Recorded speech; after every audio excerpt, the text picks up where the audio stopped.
بسم الله الرحمن الرحيم.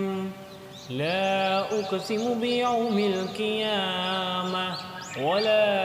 أقسم بالنفس اللوامة. أيحسب الإنسان أن لن نجمع عظامه بلى قادرين على أن نسوي بنانه بل يريد الإنسان ليفجر أمامه يسأل أيان يوم القيامة فإذا برق البصر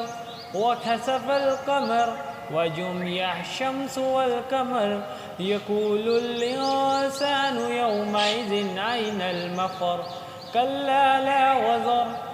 إلى ربك يومئذ المستقر ينبأ الإنسان يومئذ بما قدم وأخر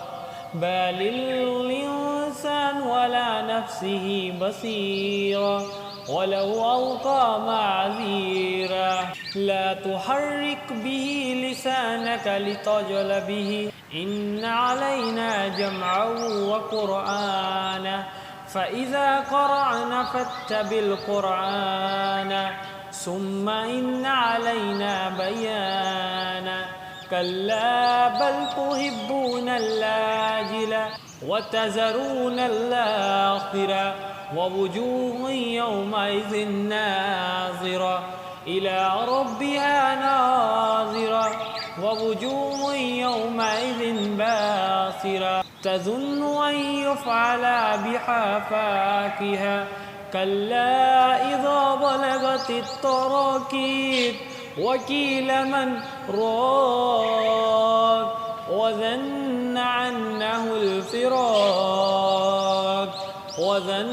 أنه الفراق والتفت الساق بالساق إلى ربك يومئذ المساق فلا صدق ولا صلى ولكن كذب وتولى ثم ذهب إلى حاله يتمطى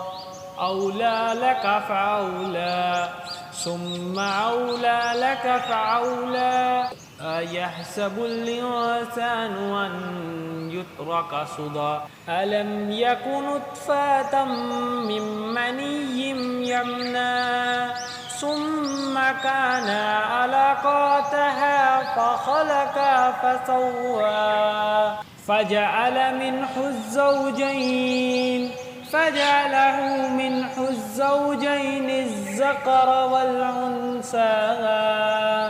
أليس ذلك بقادر على أن يحيي الموتى